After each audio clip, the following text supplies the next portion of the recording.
Welcome to RS block. RS block சேனலை subscribe பண்ணாதவங்க subscribe button press பண்ணிக்கோங்க. கூடவே பக்கத்தில் இருக்க பெல் பட்டனையும் ப்ரெஸ் பண்ணிக்கோங்க. இன்றைக்கி பார்க்கக்கூடிய ரெசிபி என்னென்னா வெண்டைக்காய் குழம்பு தான் பார்க்க போகிறோம். வெண்டைக்காய் புளிக்குழம்பு. அது 1/4 கிலோ அளவுக்கு வெண்டைக்காயை எடுத்து வாஷ் பண்ணிவிட்டு கட் பண்ணி வச்சுருக்கேன். அது ஒரு கடாயில் சேர்த்துக்கலாம். 2 ஸ்பூன் ஆயில், உப்பு சேர்த்து ஃப்ரை பண்ணிக்கோங்க. இப்போ அதே கடாயில் 2 ஸ்பூன் ஆயில், கடுகு, வெந்தயம், சோம்பு இதெல்லாம் போட்டு நல்லா பொரிய விட்டுக்கோங்க. நல்லா பொரிஞ்சு வந்ததுக்கப்புறம் 2 பச்சை மிளகாய், 1 வரமிளகா, கருவேப்பிலை சேர்த்துக்கோங்க. சேர்த்து தாளிப்பு கொடுத்துக்கோங்க. அதுக்கப்புறம் ஒரு 10 பல் பூண்டு எடுத்திருக்கேன். அதை சேர்த்துக்கலாம். சேர்த்து ஃப்ரை பண்ணிவிட்டு சின்ன வெங்காயம் எடுத்து நான் கட் பண்ணி வச்சுருக்கேன். அதை நான் சேர்த்துக்கிறேன். சேர்த்து நல்லா வதக்கிக்கிறேன். வெங்காயம் நல்லா கண்ணாடி பதம் அளவுக்கு நல்லா வதங்கி வரணும். நல்லா அந்த எண்ணெயிலே நல்லா வதங்கட்டும் ஃப்ரெண்ட்ஸ்.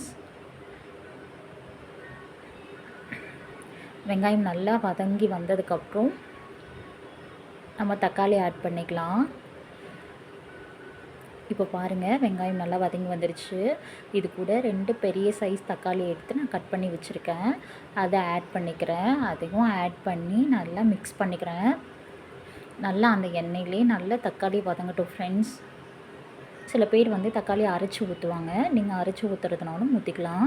நான் கட் பண்ணி தான் சேர்த்துப்பேன் ஃப்ரெண்ட்ஸ். தக்காளி நல்லா வதங்கட்டும். அந்த ஆயிலே நல்லா வதங்கட்டும். வதங்கி வந்ததுக்கப்புறம் நம்ம மசாலா ஐட்டம் சேர்த்துக்கலாம். இப்போ பாருங்கள், வதங்கி வந்துருச்சு. இப்போ இது கூட 2 ஸ்பூன் குழம்பு மிளகாய் தூள் சேர்த்துக்கலாம். 1 ஸ்பூன் அளவுக்கு மிளகாய் தூள் சேர்த்துக்கலாம். லைட்டாக மஞ்சள் தூளும் சேர்த்துக்கலாம். சேர்த்துட்டு நல்லா மிக்ஸ் பண்ணிக்கோங்க. நல்லா மிக்ஸ் பண்ணோடனே ஒரு திக்கான கன்சிஸ்டன்சி கிடைக்கும். இப்போது இதில் லைட்டாக தண்ணி ஊற்றிக்கோங்க. ஏன்னா மசாலா சேர்த்தோன்னே அடியில் பிடிக்கிற மாதிரி இருக்கும். அதனால் லைட்டாக தண்ணி இப்போது நல்லா மிக்ஸ் பண்ணிவிட்டு ஆல்ரெடி நம்ம ஃப்ரை பண்ணி வச்சுருக்கோம் பாருங்கள், அந்த வெண்டைக்காவை எடுத்து ஆட் பண்ணிக்கலாம்.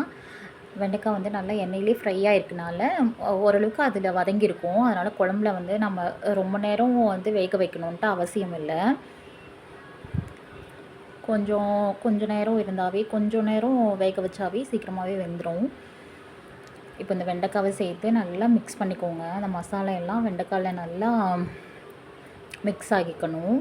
மிக்ஸ் ஆனதுக்கப்புறம் உங்களுக்கு தேவையான அளவு தண்ணி ஊற்றிக்கோங்க.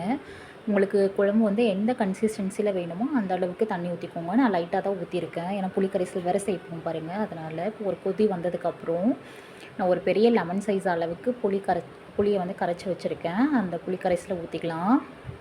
ஊற்றி நல்லா ஒரு கொதி எண்ணெயெல்லாம் பிரிஞ்சு வரட்டும் ஃப்ரெண்ட்ஸ்.